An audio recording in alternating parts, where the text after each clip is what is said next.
ప్రార్థన చేసుకుందాం. పరమందు ఆశీనులై ఉన్న మా కన్న తండ్రి, మీ పవిత్రమైన పరిశుద్ధమైన నామమునకు వందనాలు చెల్లిస్తున్నాం నాయన. ఇదిగో నా తండ్రి, మీ మాటలు నేర్చుకునే భాగ్యాన్ని మా అందరికి కలిగించారు. అందును బట్టి మీకు కృతజ్ఞతాస్తుతులు చెల్లిస్తున్నాం నాయన.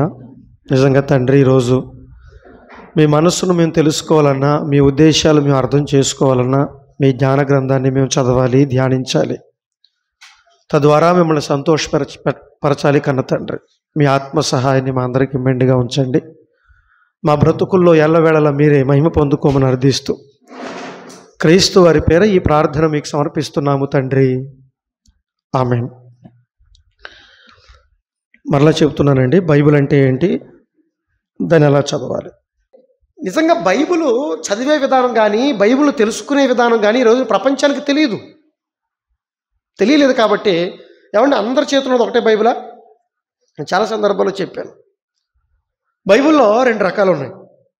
ప్రపంచంలో 2 రకాల బైబిల్ చదువుతున్నారు. ఒకటి ప్రొటెస్టెంట్ బైబిల్, రెండవది క్యాథలిక్ బైబిల్. 2 రకాల బైబిల్. ఈ 2 రకాల బైబిల్లో ప్రపంచంలో ఎక్కువ ప్రాచుర్యం పొందింది ఏంటి అంటే ప్రొటెస్టెంట్ బైబిల్. ఎందుకంటే బైబిల్ తర్జుమా చేయబడింది ఏ భాష నుంచి? హీబ్రూ భాష నుంచి తర్జుమా చేయబడింది. ఆనాడు యూదులు ఆనాడు మనకన్నా పూర్వీకులు చరిత్రలో ఏ బైబిల్ని వాళ్ళు వాడేవాళ్ళు అంటే హిబ్రూ బైబిల్ని వాడేవాళ్ళు. వాళ్ళు పాత నిబంధన అంతా కూడా ఏమండి సెప్టోజెంట్ బైబిల్ అంటారు దాన్ని. దాని నుంచి సేమ్ అది కూడా ఇది సెప్టోజెంట్ బైబిల్ కూడా ఎన్ని పుస్తకాలని చెప్పుతాను? పాత నిబంధనల పుస్తకాలు ఎన్ని 39 పుస్తకాలు. కొత్త నిబంధన 27 పుస్తకాలు. ఈ 39 పుస్తకాలు యాజ్ ఇట్ ఈజ్గా హిబ్రూ బైబిల్ పోలి ఉంటుంది, ప్రొటెస్టెంట్ బైబిల్. తర్వాత వాళ్ళే క్యాథలిక్ బైబిల్ వాళ్ళే చెప్తారు ఏమని. తర్వాత చేర్చబడిన 7 పుస్తకాలు ఏవైతే ఉన్నాయో ఏదో అంటాడు, ఆ పేరేంటంటే ఓబేదు, తోఫీదు, మక్కవీలు మొదటి గ్రంథం, మక్కవీలు రెండో గ్రంథం, ఇవి చేర్చబడ్డాయి. అవి ప్రవక్తల కాలం అయిపోయిన తర్వాత రాయించబడినాయి కాబట్టి అంత ప్రాచుర్యంలోకి వాటిని తీసుకోలేదు. మనుషుల వలన రాసిన మాటలు కాబట్టి వాటిని సరే, అదొక వేరొక పాఠం గురించి తర్వాత అవకాశం ఉంటే దాని గురించి ఇంకోసారి మనం మాట్లాడుకుందాం. జాగ్రత్తగా ఆలోచించాలి మీరందరూ కూడా. ఈ ప్రొటెస్టెంట్ బైబిల్ పట్టుకున్న క్రైస్తవులు, ప్రొటెస్టెంట్ బైబిల్ పట్టుకున్న క్రైస్తవులే కానీ లేకపోతే క్యాథలిక్ బైబిల్ పట్టుకున్న క్రైస్తవులు అందరూ కూడా ఒకటే బైబిల్ పట్టుకున్న వాళ్ళు ఒకలాగా ఉండాలా, రకరకాలలాగా ఉండాలా? ఒకే విధంగా ఉండాలా, రకరకాలుగా ఉండాలా? అంతే కదండి. ఇప్పుడు ఈ ప్రొటెస్టెంట్ బైబిల్ చదువుతున్నాం మనం. ఇది చదువుతున్నప్పుడు మన బోధన ఎలా ఉండాలి? ఇప్పుడు ఈ బైబిల్ పట్టుకున్న వాళ్ళు అందరి బోధ ఒకేలా ఉండాలా, రకరకాలుగా ఉంటాయి? మీరు చెప్పండి. మామూలుగా ఆలోచిద్దాం మనం. ఎలా ఉండాలి? ఒకేలా ఉండాలి. కానీ ఈరోజు మీరు సమాజాన్ని చూస్తే, యావత్తు ప్రపంచాన్ని చూస్తే డినామినేషన్కి ఒక బోధ, సంఘానికి ఒక బోధ. అవునా కదా? మీరు చెప్పండి. ఒకటే బైబిల్ పట్టుకుంటాం, ఒక్కటే క్రీస్తుని నమ్ముకుంటాం, ఒకటే విశ్వాసం అని చెప్పుకుంటాం, ఒక్కడే తండ్రి అని చెప్పుకుంటాం. కానీ ఈరోజు ఎన్ని భిన్నమైన బోధన సమాజాన్ని అనుకున్న చెప్పండి. అక్కడ దాకా ఎందుకు? ఈరోజు విజయప్రసాద్ రెడ్డికి, అమ్మతేజకి డిబేట్, ఏదో ఒక వారు సోషల్ మీడియా వేదిక ఏదో ఒక వారు జరుగుతూనే ఉంటుంది. ఎందుకు?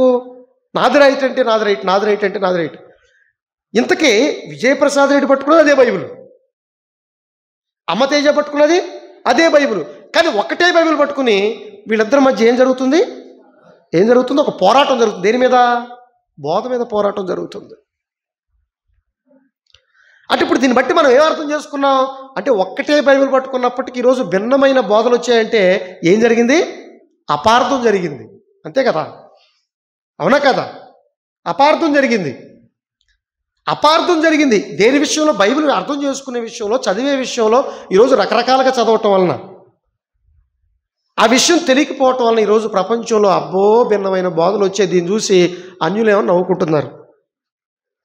యేసుక్రీస్తు బైబిల్ గొప్పతనాన్ని తెలుసుకోలేక దేవుడి దగ్గరికి రాలేని సమాజంలో ఎంతోమంది ఈరోజు మనకు కనబడుతున్నారు. ప్రియమైన దేవుని పిల్లలారా, ఆలోచించండి ఒకసారి. అందుకే నిజంగా ఈ బైబిల్ని ఎలా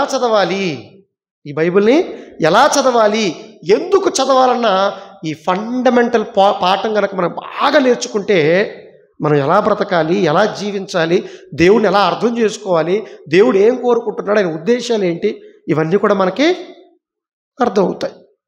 జాగ్రత్తగా ఆలోచించండి. ఇంతకీ బైబిల్ అనే పదం బైబిల్లో ఉంటుందా? బైబిల్ అనే పదం బైబిల్లో ఉంటుందా? ఉండదు. ఎందుకు ఉండదు? బైబిల్ అనే ఈ పదం ఇంగ్లీష్, తెలుగు కాదు కదా, తెలుగా. అందుకే తెలుగులో ఏముంటుందండి? పరిశుద్ధ గ్రంథం అని ఉంటుంది. బైబిల్లో కూడా లోపల గ్రంథం, గ్రంథపు చుట్ట అని మాటలు మనకు కనపడతాయి. అది ఇంగ్లీష్ వర్డ్. ఇది ఎక్కడి నుంచి డెరైవ్ అంటే తీసుకోబడిందంటే గ్రీకు భాష. గ్రీకు పదంలో ఏ పదం అది? బిబ్లాస్, బిబ్లియాన్. గ్రీకు రాసుకోండి, ఇవన్నీ చాలా ఇంపార్టెంట్. ఈ చరిత్ర మనకు తెలియాలి, ఈ విషయాలు మనకు తెలియాలి. బిబ్లాస్ లేదా బిబ్లియాన్ అనే గ్రీకు పదం నుంచి ఈ బైబుల్ అనే ఇంగ్లీష్ పదాన్ని తీసుకోవటం జరిగింది. అర్థమవుతుందండి? ఈ బిబ్లాస్కి లేదా ఈ బిబ్లియాన్కి లేదా బైబిల్కి తెలుగులో అర్థం ఏంటంటే గ్రంథము లేదా గ్రంథపు చుట్ట అని అర్థం. ఏమండి? గ్రంథము లేదా గ్రంథపు చుట్ట లేదా పుస్తకముల సముదాయం అని అర్థం. ఇప్పుడు ఆ మాటలు బైబిల్ ఉన్నాయంటే అబ్బో ఎన్ని చోట్ల లేవండి, చాలా చోట్ల ఉన్నాయి. అక్కడ దాకా ఎందుకు? యేసుక్రీస్తు ఒక మాట అంటాడు. ఏమంటాడు? హెబ్రీయులు రాసిన పత్రిక 10వ అధ్యాయము 7వ వచనం ఏం చెప్తాడో ఒకసారి చూడండి. హెబ్రీయులు రాసిన పత్రిక, అపోస్తలుడైన పౌలు గారు హెబ్రీ సంఘానికి రాస్తున్న పత్రిక 10వ అధ్యాయము 7వ వచనం. అప్పుడు నేను, యేసుక్రీస్తు మాట్లాడుతున్నా, అప్పుడు నేను గ్రంథపు చుట్టలో నన్ను గూర్చి వ్రాయబడిన ప్రకారం అన్నాడు. చూడండి, గ్రంథపు చుట్టలో ఆయన గురించి వ్రాయబడిన అంటే యేసుక్రీస్తు గురించి. అంటే యెషయా గ్రంథంలో యేసుక్రీస్తు గురించి రాయబడిందా? రాయబడింది. ప్రవక్తల గ్రంథాలు యేసుక్రీస్తు గురించి రాయబడిందా? రాయబడింది. అవన్నీ ఎలా ఉన్నాయట? గ్రంథపు చుట్టలుగా ఉన్నాయట, చుట్టలుగా ఉన్నాయట. ఇంకో రెఫరెన్స్ మీకు కావాలంటే లూకా సువార్త 4వ అధ్యాయము 17వ వచనం నుంచి మీరు చదువుకోండి, తర్వాత చాలు, రెఫరెన్స్ కోడ్ చేసుకోండి చాలు. గ్రంథపు చుట్ట ఆయన చేతికి ఇవ్వబడగా అంటాడు. లేదు చదువుతున్నాడు ఆయన. ఏం చదువుతున్నాడు? ప్రవక్తని యెషయా గ్రంథం, యెషయా ప్రవక్త రాసినటువంటి ఆ గ్రంథపు చుట్టని తీసుకుని యేసుక్రీస్తు చదువుతున్నాడు. ఇకపోతే ఇక యెహోవా గ్రంథము, ప్రవచన గ్రంథము, లేకపోతే ఇది దేవుని గ్రంథము, ఇది యెహోవా గ్రంథము, గ్రంథపు చుట్ట అన్న మాటలు బైబిల్లో కొన్ని పదుల సంఖ్యలో మనకు కనపడతాయి. కాబట్టి బైబిల్ అన్న పదానికి అర్థం తెలుసుకోవాలి ముందు మనం. అది ఎక్కడి నుంచి వచ్చిందో తెలుసుకోవాలి. బిబ్లియాన్, బిబ్లాస్ దగ్గర నుంచి వచ్చింది. దానికి అర్థం ఏంటంటే గ్రంథపు చుట్ట లేకపోతే గ్రంథము అని అర్థం. Okay okay. ఇకపోతే ఈ బైబిల్ గ్రంథాన్ని ఎంతమంది వ్రాశారు, ఎంతమంది చేత దేవుడు వ్రాయించాడంటే బాగుంటుంది. వ్రాశారనే కంటే ఎంతమందితో దేవుడు ఈ గ్రంథాన్ని వ్రాయించాడంటే సుమారు 42 నుంచి 44 మంది ప్రవక్తలతో వ్రాయించాడు. అలాగే ఈ గ్రంథాన్ని సంపూర్తి చేయటానికి దేవుడు తీసుకున్న కాలం ఎంతయ్యా అంటే సుమారు 1600 సంవత్సరాల కాలం. క్రీస్తుకు ముందు 1500 సంవత్సరాలు, ఏమంటే క్రీస్తు తర్వాత 100 సంవత్సరాలు. మొదటి 100 సంవత్సరాల్లో మిగతాదంతా కూడా పూర్తి చేయబడింది. కొత్త నిబంధన అంతా కూడా పూర్తి చేయబడింది. అంటే సుమారు 1600 సంవత్సరాలలో పూర్తి చేయబడింది. చెప్పానుగా, పాత నిబంధనలో 39 పుస్తకాలు, కొత్త నిబంధనలో 27 పుస్తకాలు, టోటల్గా 66 పుస్తకాల సముదాయమే మన చేతిలో ఉన్న పరిశుద్ధ గ్రంథము. ఓకేనండి. ఇప్పుడు మనం పట్టుకున్న బైబిల్ గ్రంథం, మనం చదువుతున్న బైబిల్ గ్రంథానికి ఉన్న విశిష్టత, ప్రాముఖ్యత ప్రపంచంలో ఏ పుస్తకానికి లేదు అని చెప్పటంలో ఏ మాత్రం సందేహించాల్సిన అవసరం లేదు. ఎందుకంటే చారిత్రాత్మక ఆధారాలు కావాలా, భౌతిక సంబంధమైన ఆధారాలు కావాలా, భౌగోళిక సంబంధమైన ఆధారాలు కావాలా, చరిత్రకు సంబంధించిన ఆధారాలు కావాలా, శాస్త్రీయమైన సంగతుల్లో నుంచి మీకు ఆధారాలు కావాలంటే ప్రతి దానికి అర్థం పట్టే విధంగా బైబిల్ గ్రంథం వ్రాయించబడి ఉంది. బైబిల్లో వ్రాయించబడిన సంగతులు భూత, వర్తమాన, భవిష్యత్తు కాలాలకు సంబంధించిన ప్రతి విషయాన్ని దేవుడు రాయించాడు. జరిగిపోయిన సంగతులు రాయించాడు, జరుగుతున్న సంగతులు రాయించాడు, జరగబోయే సంగతులు కూడా బైబిల్ గ్రంథంలో చెప్పించాడు. ఇలాంటి ఆధారాలు కావాలంటే అదే ప్రతి నిత్యం మనం బైబిల్తో సహవాసం చేసి గ్రంథాన్ని మనం ఒకనాడు దావీదు చక్రవర్తి ఎలాగైతే దివారాత్రములు ధ్యానించాడో ఆ విధంగా మనం కూడా ధ్యానించగలిగితే ఎన్నో వాస్తవికతమైన సంగతులు మనందరం కూడా తెలుసుకుంటాం. అలాగే మన ఆత్మకు సంబంధించిన సంగతులు మనం తెలుసుకుంటాం, మన బ్రతుకు పరమార్థాన్ని మనం తెలుసుకుంటాం. మానవ జీవితం 100% సంస్కరించబడుతుంది. ఇందులో ఏమాత్రం సందేహం లేదు, గుర్తుపెట్టుకోండి. ఓకేనా?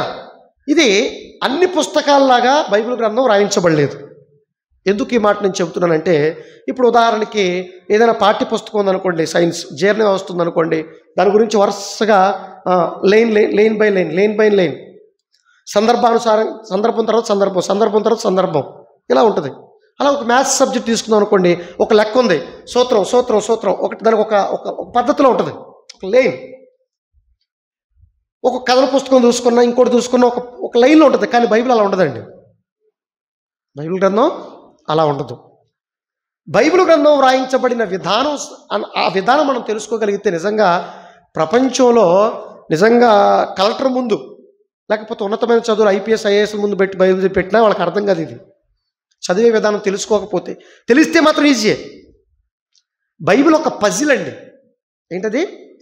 బైబిల్ ఒక పజిల్లో ఏ విధంగా అయితే మనం దాన్ని చాలా జాగ్రత్తగా ఆలోచించాలో ఆ రకంగా ఆలోచిస్తేనే బైబిల్ మనకు అర్థమవుతుంది. అలా వ్రాయించడానికి గల కారణం ఉంది. దేవుడు అలా వ్రాయించడానికి గల కారణం ఖచ్చితంగా ఉంది. ఆ సంగతి మీకు తెలుసుకుంటే నిజంగా ఆశ్చర్యపోతారు మీరందరూ కూడా. ఇప్పుడు నేను చెప్పాను కదా, సుమారు 40 నుంచి 44 మంది ప్రవక్తలు రాశారని కదా. ఈ 44 మంది ప్రవక్తలు కూడా సుమారు ఒక కాలానికి సంబంధించిన వాళ్ళు కాదు, ఒక వృత్తికి సంబంధించిన వాళ్ళు కాదు, ఒక ప్రాంతానికి సంబంధించిన వాళ్ళు కాదు. ఉదాహరణకి ఏమంటే తోరా అంటే పంచ గ్రంథాలను రాసింది ఎవరు? మోషే గారు. బాగా వినండి, పంచగ్రంథాలు రాసింది మోషే గారు. సందేహం ఉంది ఇందులో? సందేహం లేదు. అలాగే పత్రికలు రాసింది ఎవరు? ఉదాహరణకి హెబ్రీ పత్రిక రాసింది ఎవరు? పౌలు గారు రాశారు. ఇప్పుడు పంచకాండాలు రాసిన మోషే గారు, లేకపోతే హెబ్రీ పత్రిక రాసిన పౌలు గారికి, వీళ్ళిద్దరి మధ్య కాలానికి ఎంత వ్యత్యాసం ఉందో తెలుసండి. కాలానికి కొన్ని వందల సంవత్సరాల గ్యాప్ వీళ్ళిద్దరి మధ్య ఉంది. అయినప్పటికీ మోషే గారు ఒక విషయాన్ని రాస్తూ ఆపేశాడంటే అదే విషయాన్ని పౌలు గారు కంటిన్యూ చేస్తాడు. How is it possible? ఇది ఎలా సాధ్యం? అర్థమవుతుంది నేను చెప్పింది? అంటే ఈ విషయాలు ఇలా ఎందుకు దేవుడు రాయించాడు అంటే, ఇది నిజమైన దైవ గ్రంథం అని ప్రపంచం తెలుసుకోవాలని ఉద్దేశంతో దేవుడు రాయించాడు. అర్థమవుతుందండి? అన్ని పుస్తకాల్లో రాయించేసాను కూడా గొప్పే ఉంది చెప్పండి. ఇప్పుడు మోషే గారికి అసలు ఏమండి పౌలు గారికి ఏమైనా సంబంధం ఉందా? అసలు ఏ సంబంధం లేదు. కానీ మోషే గారు ఒక విషయాన్ని ఆపేస్తే అదే విషయాన్ని పౌలు గారు కంటిన్యూ చేస్తాడు. ఎలా తెలిసింది? ఈ 44 మంది ప్రవక్తలండి ఒక కాలానికి సంబంధించిన వాళ్ళు కానప్పటికీ, ఒక ప్రాంతానికి సంబంధించిన వాళ్ళు కానప్పటికీ, ఒక వంశానికి సంబంధించిన వాళ్ళు కానప్పటికీ ఒకే భావం అండి అందరూ. ఈరోజు సంఘాల్లో ఏమంటే రకరకాల బోధలు, డినామినేషన్ రకరకాల బోధనలా కాకుండా 44 మంది సుమారు ప్రవక్తలు రాసిన విషయాన్ని ఒకే విధంగా ఉంటుంది. సారం ఒక్కటే, భావం ఒక్కటే ఎవరు చెప్పినా. అంతేగాని విభేదించు. ఒక వాక్యానికి ఇంకో వాక్యం ఎప్పుడు కూడా బైబిల్లో విభేదించదు. ఎందుకు ఇలా రాయించాడంటే, ఇది మనుషులు రాసింది కాదు, రాయించింది కాదు అన్న సంగతి మనం తెలుసుకోవాలి. ఆ విషయాన్ని పేతురు గారు చెప్తున్నట్టు చూడండి. పేతురు గారు రాసిన పేతురు గారు రాసిన 2వ పత్రిక 1వ అధ్యాయము 20-21 వచనాలు ఏం చెప్తున్నాడు జాగ్రత్తగా ఆలోచించండి ప్రియమైన దేవుని పిల్లల. 20-21 వచనాలు పేతురు గారు రాసిన 2వ పత్రిక 1వ అధ్యాయము 20-21 వచనాలు ఏం చెప్తున్నాడండి? ఒకడు తన ఊహను బట్టి చెప్పుట వలన. ఎలాగా? ఈరోజు ప్రపంచంలో పుస్తకాలన్నీ కూడా మనుషులు ఊహించి రాస్తారు. అలాగే మీరు కూడా బైబిల్ కూడా మనుషులు రాశారండి, ఊహించి రాశారని చెప్తారు. నిజంగా ఇది ఊహించి రాశారా లేదా అన్న సంగతి కొద్దిసేపట్లో మీకు అర్థమైపోద్ది. నేర్చుకుని మీకు అర్థమవుతుంది. చాలా ఆనందం కలుగుతుంది, చాలా ధైర్యం మీకు వస్తుంది, నో డౌట్ అందులో. అర్థమవుతుందండి? ఇక్కడ ఏం చెప్తున్నాడండి? ఒకడు ఊహను బట్టి చెప్పుట వల్ల లేఖనంలో ఏ ప్రవచనం పుట్టదని మొదట మీరు గ్రహించాలి. మొట్టమొదటి పాయింట్. సెకండ్ వన్ ఏం చెప్పాడు? ఎందుకంటే ప్రవచనము ఎప్పుడును మనుషుల కోరికను బట్టి, ఇచ్ఛను బట్టి కలుగలేదు కానీ మనుషులు పరిశుద్ధాత్మ వలన ప్రేరేపింపబడిన వారై దేవుని మూలముగా పలికిరి. అంటే ఈ 44 మంది ప్రవక్తలు సుమారు ఒకే విషయం, అంటే ఒకే కాలానికి, ఒకే వంశానికి, ఒకే వృత్తికి సంబంధించిన వారు కానప్పటికీ ఒకే విషయాన్ని ఎలా వ్రాయించగలిగారు అంటే వాళ్ళ ప్రమేయం లేదు. ఏమండి? వాళ్ళ ప్రమేయం లేదు. ఎవరి ప్రమేయం ఉంది? పరిశుద్ధాత్మ దేవుని ప్రమేయం. దేవుని వలన పరిశుద్ధాత్మ దేవుడు ప్రమేయం ఉంది కాబట్టి వాళ్ళు వ్రాయగలిగారు, ఒకే విషయాన్ని వ్రాయగలిగారు. దీన్ని బట్టి మనకేమర్థం అవుతుందంటే ఇది ఖచ్చితంగా దేవుడు వ్రాయించిన గ్రంథం అన్న సంగతి తెలుసుకోవాలండి. ఎగ్జాంపుల్, ఒక పర్ఫెక్ట్ ఎగ్జాంపుల్ మీకు చెప్తాను. ఏమండి? ఆదికాండం 4వ అధ్యాయంలో ఇది రాసుకోండి మీరు. ఆదికాండం 4వ అధ్యాయంలో ఏమండి కయ్యను, ఎవరున్నారు? కయ్యను ఉన్నాడు. ఏం చేశాడు? దేవుడికి అర్పణ ఇచ్చాడు. ఓకేనా? ఆ సందర్భంలో అక్కడ చూడండి, 4వ అధ్యాయంలో చూడండి ఒకసారి. కయ్యను దేవుడికి అర్పణ అర్పించాడు. హెబెలు ఏం చేశాడు? హెబెలు కూడా దేవుడికి అర్పణ ఇచ్చాడు. కాకపోతే ఈయన ఏం చేశాడంటే ఈయన పండించిన పంట, వ్యవసాయం పంటను తీసుకెళ్ళి దేవుడికి ఇచ్చాడు.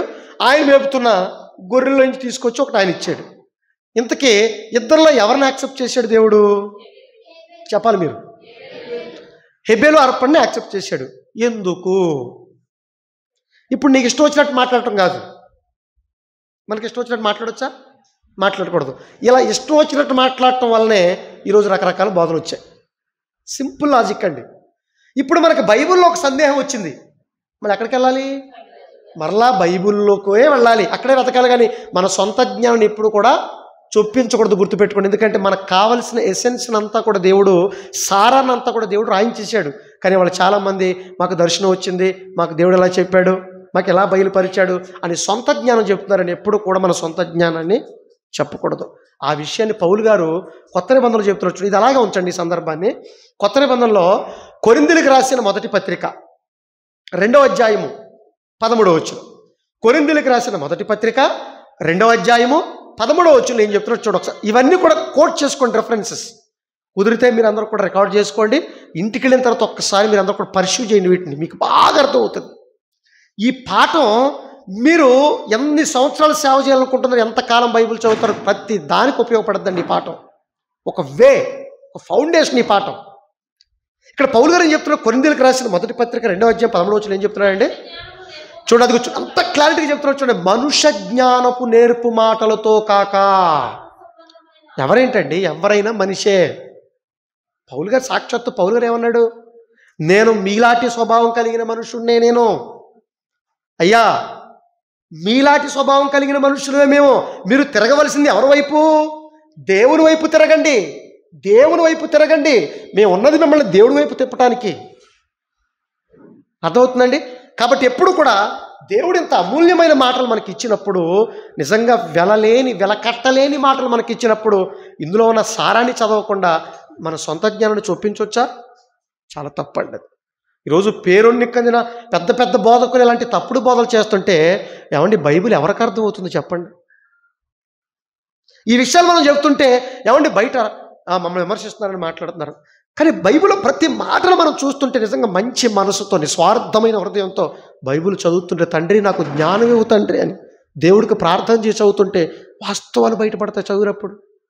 పౌలు గారు అంటాడు కదండి, నాకు దర్శనం ద్వారా ఏవైతే తెలిసినాయో ఆ విషయాలను కూడా నేను సంక్షేపంగా వ్రాశాను. మీకు ఎలా వస్తుంది? మళ్ళీ మీరు దర్శనం కోసం చూడకండి, మీరు చదివితీరా మీకు వస్తుందని చెప్పాడు. ఎక్కడ? ఎఫ్ఎస్సి 3:3, ఎఫ్ఎస్సీలకు రాసిన పత్రిక 3:3. అది కూడా కోట్ చేసుకోండి, ఇంటికి కింద చదువుకోండి. మీరు చదివితే మీకు వస్తుంది, పరిశీలిస్తే మీకు వస్తుంది, ధ్యానిస్తే మీకు వస్తుంది. అంతేగాని ఏమండి పిచ్చి పిచ్చి మాటలు మనం ఎప్పుడు కూడా మాట్లాడకూడదు. మనుష్య జ్ఞానంతో ఎప్పుడు మాట్లాడకూడదు. దానికి ఒక మాట కలపటానికి వీళ్ళది భయం లేదండి, సీరియస్నెస్ లేదు ఈ రోజున. ఇప్పుడు దాకా ఆత్మ చావదో అగ్ని ఆరదు. యేసుక్రీస్తు వారు ఆ లాజరు సందర్భాన్ని, ధనవంతుడి సందర్భాన్ని చెప్పాడంటే ఈరోజు క్రైస్తవులకి ఎలా ఉందంటే సిల్లీగా ఉంది. వాళ్ళకి సీరియస్గా తీసుకో. అమ్మో ఏంటి అగ్నిగుండం ఉందా, నరకం ఉందా, పాతాళం ఉందా, స్వర్గం ఉందా, మనకి ఇష్టం వచ్చినట్టు బతికితే మన ఆత్మ నరకానికి.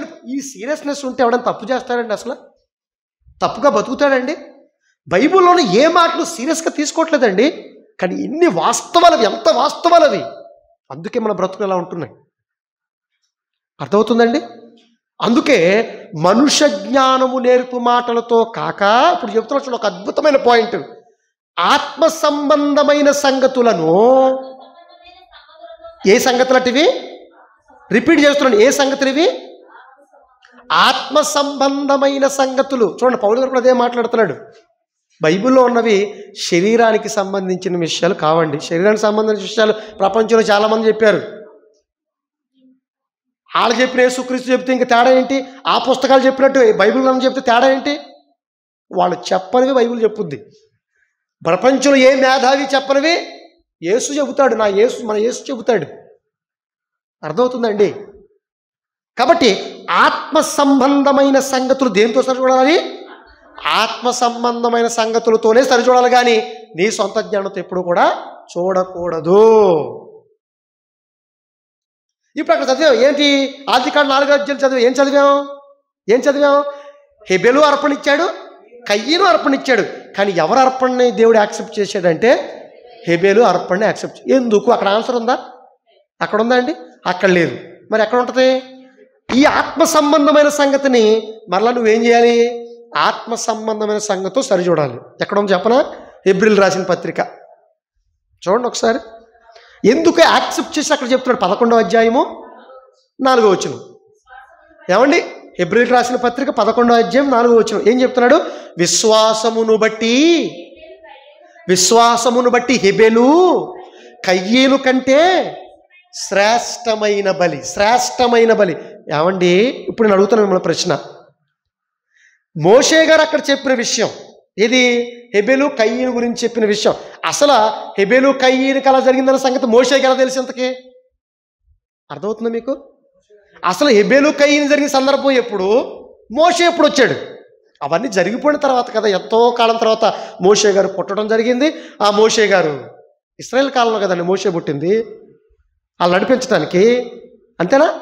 మరి కయ్యను హెబెలు సంగతి మోషే గారికి ఎలా తెలుసు అంటే తను ఇచ్చెను బట్టి, తన ఇష్టానుసారంగా రాయలేదు. పరిశుద్ధాత్మ దేవుని మూలంగా దేవుడు రాయించబట్టి అని రాస్తున్నాడు. జరిగిపోయిన సంగతి ఎలా రాయించగలిగాడంటే దేవుని మూలంగా, అంతేగాని ఆయన సొంత జ్ఞానం ఏమీ కాదు. అందుకే ఎవరో మత ఛానల్స్లో చెప్పారులేండి, బైబిల్ నిజంగా ఒకవేళ దేవుడు రాయిస్తే సంతకం ఏది కింద? సంతకం కావాలి వాళ్ళకి, సంతకం. అదొక క్వశ్చన్, అదొక ప్రశ్న. ఓరి నాయన, ఈ మాటలు మావి కావురా బాబు, దేవుడు చెప్తే రాశాము, మా సంతకం ఎందుకు ఉంటుంది అంటారు వాళ్ళు. అంతే కదా? ఇప్పుడు సైన్స్ పుస్తకం ఉందండి, జీవశాస్త్రంలో కొన్ని పుస్తకాలు ఉన్నాయండి. అందులో కొన్ని సిద్ధాంతాలు అరిస్టాటిల్ ప్రతిపాదించినవి ఉన్నాయి, గ్రెగర్ జోహాన్ మెండల్ రాసినవి ఉన్నాయి, కొంతమంది శాస్త్రవేత్తలు రాసినవి ఉంటాయి. అలా సంతకాలు పెడతారండి కింద. సైన్స్ పుస్తకాలు సంతకం ఉందా? మనం ఎప్పుడు అడిగారు వీళ్ళు దౌర్భాగ్యులు? అడగరు. ఎక్కడికి వచ్చినప్పుడు అడుగుతారు, బైబిల్ దగ్గరికి వచ్చినప్పుడు అడుగుతారు. ఎందుకంటే తొందరగా బుట్టలు పడిపోయాడు ఎవరు? మనమే. ఎందుకు బుట్టలు పడిపోతున్నాం? బైబిల్ అంటే ఏంటో తెలియదు, ఎలా చదవాలో తెలియదు, అసలు ఎలా ఉందో తెలియదు. కాబట్టి చూడండి, పౌలు గారు చెప్తున్నాడు, విశ్వాసమును బట్టి శ్రేష్టమైన బలి. ఎవరికంటే శ్రేష్టమైన బలి? కయ్యను కంటే హెబెలు బలి శ్రేష్టమైన బలి ఇచ్చాడు కాబట్టి దేవుడు యాక్సెప్ట్ చేశాడని ఇక్కడ పౌలు గారు రాస్తున్నాడు ఆన్సర్. ఆదికాండంలో తారసపడిన ప్రశ్నకి ఎక్కడ జవాబు దొరికింది మనకి? హెబ్రీ పత్రికలో దొరికింది మనకి. ఇప్పుడు దీన్ని బట్టి మనకి ఏమర్థమైంది? వీళ్ళిద్దరికీ సంబంధం లేకపోయినా ఒకే విషయం ఎలా రాయించగలిగారు అంటే ఇది దేవుడు రాయించిన సంగతి మీకు అర్థం కావాలని రాయించాడు. అలాగే ఈ విషయం హెబ్రీ పత్రికలో ఉందని మనకి ఎలా తెలుస్తుంది? ఎలా చదవాలో తెలిస్తే తెలుస్తుంది. ఇప్పుడు నెక్స్ట్ పాయింట్ అదే, ఎలా చదవాలి బైబిల్ని. నోట్ చేసుకుని పాయింట్ ఇది. ఎలా చదవాలి? అన్ని పుస్తకాల్లాగా ఇప్పుడు చెప్పాను కదా, ఒక పుస్తకం ఉంటుంది బయట, ఒక సైన్స్ పుస్తకం లేకపోతే ఎక్కాల పుస్తకం ఏదో ఉంటుంది, వరుసగా చదువుకుంటూ వెళ్ళిపోతాం. బైబిల్ చదివితే అర్థం అవుద్దా?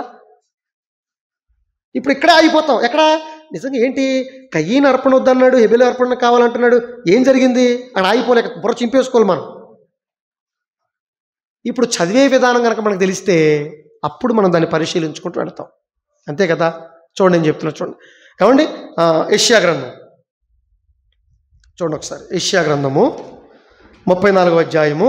బైబిల్ ఎలా చదవాలనే దానికి ఆన్సర్ చెప్తున్నాను. 34వ అధ్యాయము 16వ వచనం. 34:16.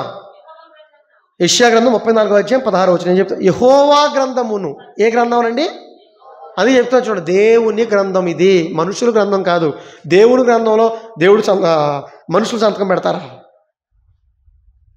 దేవుడికి సంతకం పెట్టడం కోసం అర్థమవుతుంది మీకు?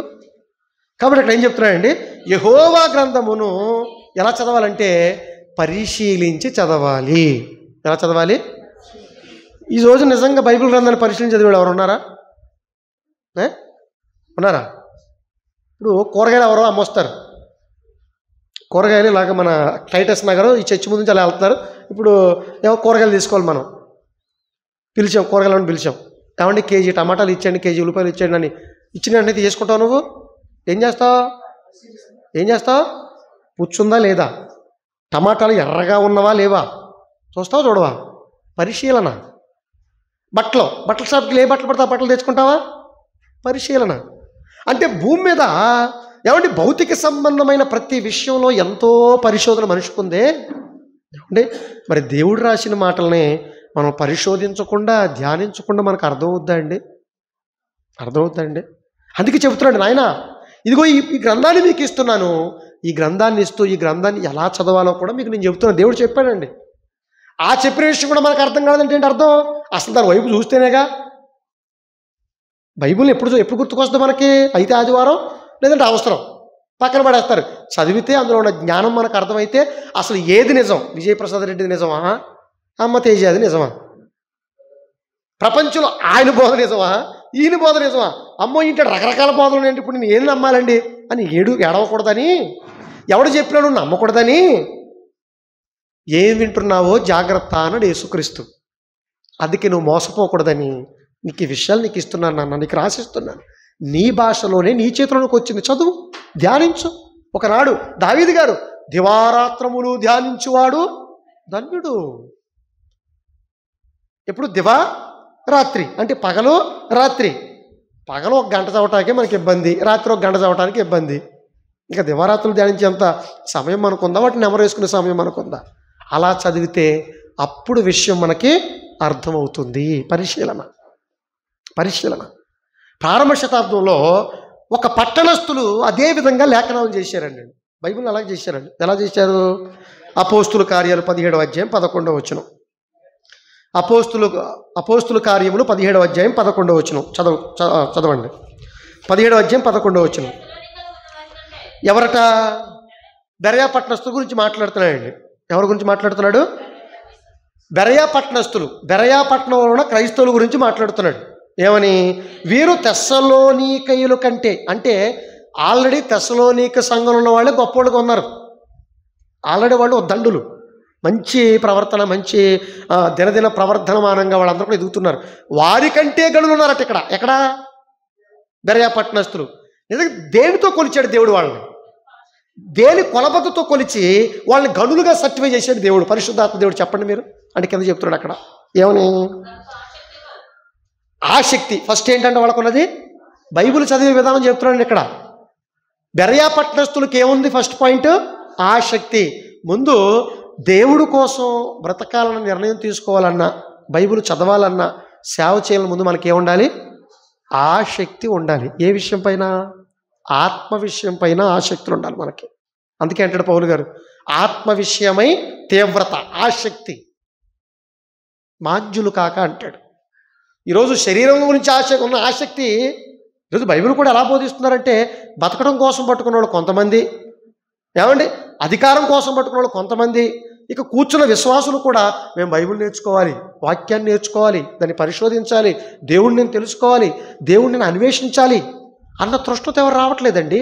ఇంకా మనకి ఎలా అర్థం అవుతుంది? మనకి ఎలా తెలుస్తుంది? అందుకే అన్నాడు ఆసక్తితో. First point. రెండో పాయింట్ ఏంటి? వాక్యాన్ని ముందు అంగీకరించాలి. నీకు తెలియాలి కదా, ముందు దాని మీద నమ్మకం నీకు రావాలి కదా. అంగీకరించి పౌలు శీలయు చెప్పిన సంగతులు ఎవరట? ఎవరండి? ఎవరు? పౌలు శీల. ఆఫ్టర్ ఉదయ భాస్కర్ ఇక్కడ. ఏమంటే ఆఫ్టర్ ఉదయ భాస్కర్ ఇక్కడ పౌలంతటి మహానుభావుడు వాక్యం చెబుతుంటే, ఆయన తోటున్న శీల అంత మహానుభావుడు వాక్యం చెబుతుంటే అలాగున్నవో లేవో. ఈరోజు వాక్యం చెప్తారండి. ఇప్పుడు నాలాంటి వాళ్ళు చాలామంది వాక్యం చెప్తారు. కింద కూర్చునే వాళ్ళు నిజంగా వాళ్ళు చెప్పింది బైబిల్లో ఉందా, బైబిల్కి సరిపోతుందని కింద కూర్చున్న వాళ్ళు చూసుకుని ఎవరు ఉన్నారండి? నిజం గుండె మీద చేసుకుని చెప్పండి, ఉన్నారా?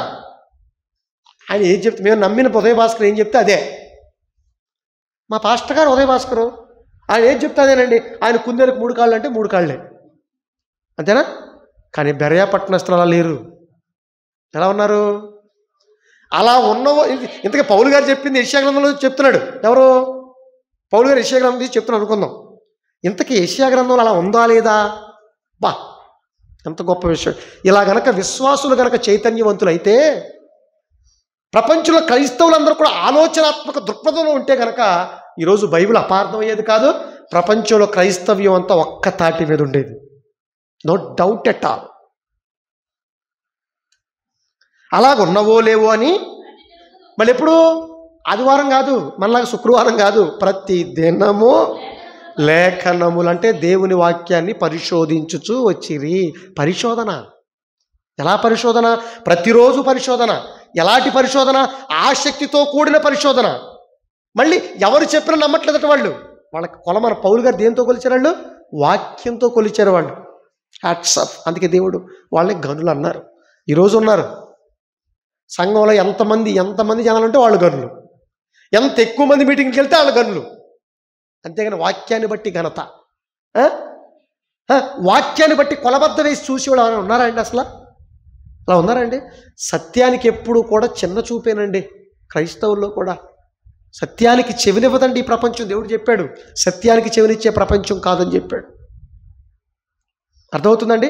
ఇలా పరిశోధన. ఒకనాడు బెరయా పట్టణస్థు ఎలాగైతే ప్రతిదినము పరిశోధించుచు, ఒకనాడు దావీదు మహారాజు ఎలాగైతే దివారాత్రులు ధ్యానించుచు మనలో కూడా ధ్యానించమన్నాడో, అలా పరిశోధనా దృక్పథం చదివితే ఇదిగో అక్కడ ఆది కాండంలో ఉత్పన్నమైన ప్రశ్నకి హెబ్రీ పత్రికలో సమాధానం దొరుకుతుంది.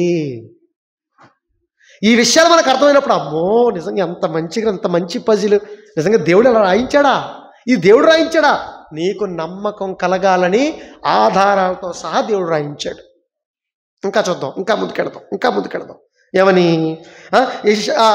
అదే యెషయా గ్రంథం 28వ అధ్యాయం 13వ వచనం ఏం చెప్తున్నాడు చూడండి ఒకసారి. 28వ అధ్యాయం 13వ వచనం. 28వ అధ్యాయం 13వ వచనం ఏం చెప్తున్నాడు చూడండి. ఆజ్ఞ వెంబడి ఆజ్ఞ అన్నాడు చూడండి. ఆజ్ఞ వెంబడి ఆజ్ఞ. తర్వాత సూత్రం వెంబడి సూత్రం. సూత్రం వెంబడి సూత్రం.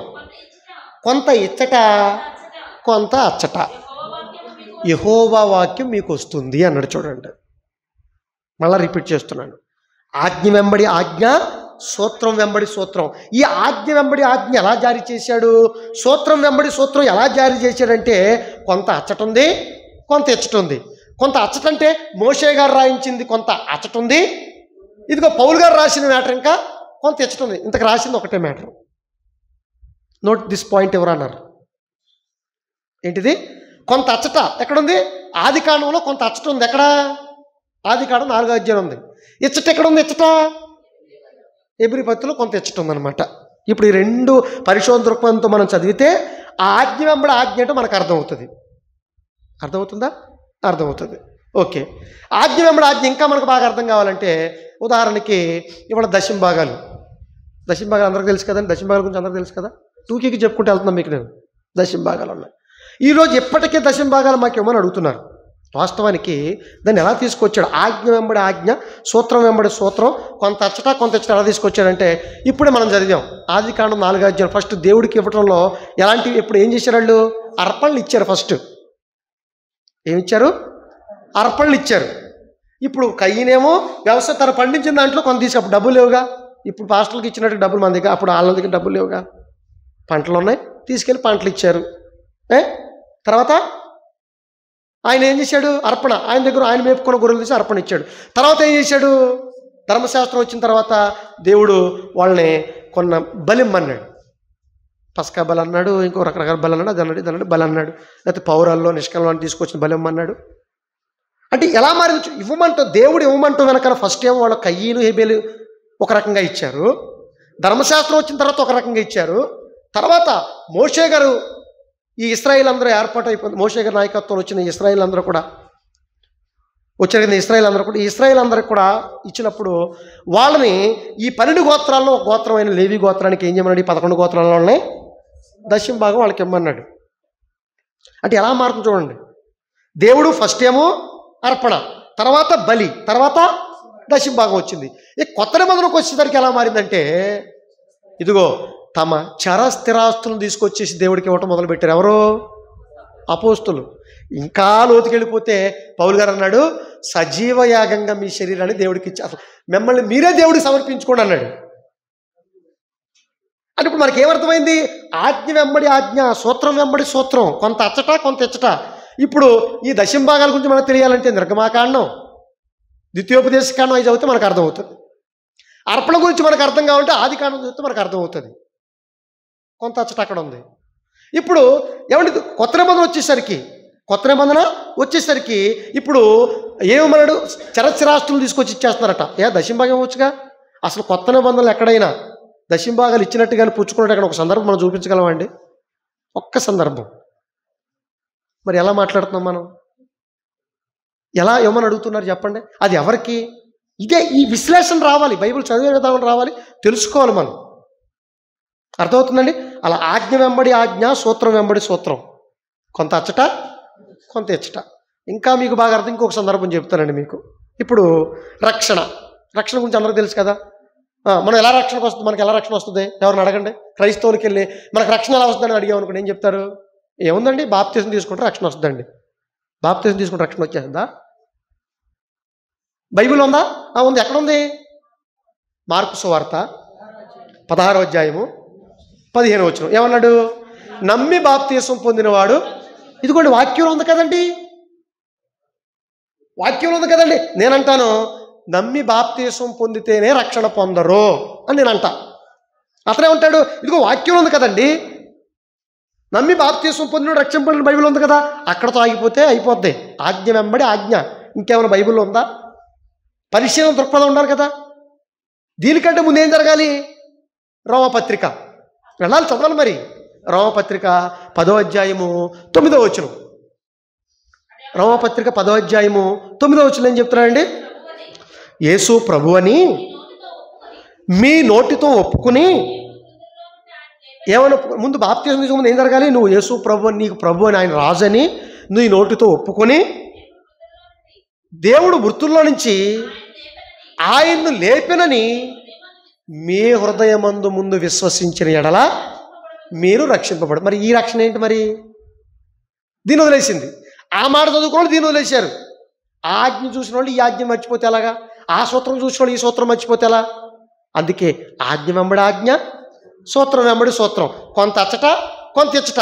అచ్చటే ఉంది, నమ్మి బాప్తిసం పొంది రక్షింపబడిన ఉంది. ఇచ్చటే ఉంది, అసలు యేసు ప్రభువును నువ్వు ఒప్పుకోవాలి, ఆయన మృతుల్లోంచి లేపాడని నువ్వు నమ్మాలి, నువ్వు విశ్వసిస్తేనే నువ్వు రక్షణ పడదు అన్నాడు. ఇంకా 13 కింద 13 వచనం ఏం చెప్తున్నాడు చూడండి. 13వ వచనంలో ప్రభు నామమును బట్టి ఎవడైతే ప్రార్థన చేస్తాడో వాడే కదా రక్షణ పొందుతాడు. మరి దీన్ని ఏం చేద్దాం? ఈ ఆజ్ఞని ఏం చేద్దాం? మరి దీన్ని వదిలేద్దామా? ఇంకా లోపలికి వెళ్ళిపోతే యేసు ప్రభు ఏం మాట్లాడుతున్నాడు చూడండి ఒకసారి. మత్తయి రాసిన సువార్త 24వ అధ్యాయము 13వ వచనం. మత్తయి రాసిన సువార్త ఏమండి బోర్డు మీద రాసి చూపిద్దాం అనుకోండి, చాప్లిస్ లేకుండా పోయినాయి. 24వ అధ్యాయం 13వ వచనం. ఏమన్నా అంతం వరకు కేవలం నువ్వు నోటితో ఒప్పేసుకుని యేసుక్రీస్తు మమ్మల్ని మృతుల్లో నుంచి ఆయన లేపాడు కాబట్టి మమ్మల్ని కూడా లేపేస్తాడు, మేము ప్రార్థన చేసి సరిపోద్ది, మేము బాప్తిసం తీసుకుంటే సరిపోద్ది అనుకుంటే సరిపోదు. అంతం వరకు. ఎప్పటి వరకు? నువ్వు భూమి మీద నీ తుది శ్వాస విడిచేంత వరకు. ఎప్పటి వరకు అయితే రెఫరెన్స్ చెప్తాను చూడండి. 24వ అధ్యాయం 13 వచ్చిన మత్తయి రాసిన సువార్త 24:13. మత్తయి రాసిన సువార్త 24వ అధ్యాయము 13 వచ్చిన అంతము వరకు సహించిన వాడెవడో వాడే రక్షపడు. ఇప్పుడు ఇంతకీ రక్షణ అనేది జరగాలంటే ఇప్పుడు ఇవన్నీ జరగాల. నువ్వు నోటితో ఒప్పుకోవాలి, ఆయన మృతుల్లోంచి లేపడాన్ని విశ్వసించాలి, నీ హృదయంలో బాగా బలంగా నమ్మాలి, నువ్వు యేసు ప్రభు ఆయన గురించి దేవుడి గురించి ప్రార్థన చేయాలి, నువ్వు బాప్తిసం తీసుకోవాలి. అట్ ది సేమ్ టైం అంతం వరకు సహిస్తే ఈ టోటల్ సైకిల్ అంతా కూడా అప్పుడు పూర్తవుద్ది. అంతేగాని ఈ మార్క్స్ వార్తలు ఈ మాటను చూసుకుని ఇదే రక్షణ అంటే కుదురుద్దా? ఇది బైబిల్ చదివే విధానం. అర్థమైందండి? ఇక సెకండ్ పాయింట్, బైబిల్ చదివేటప్పుడు ప్రాముఖ్యంగా మనం గుర్తుపెట్టుకోవాల్సిన విషయాలు ఏంటయ్యా అంటే, ఏమండి బైబిల్ చదివేటప్పుడు ప్రాముఖ్యంగా మనం గుర్తుపెట్టుకోవాల్సిన విషయాలు బాగా బాగా నోట్ చేసుకోండి.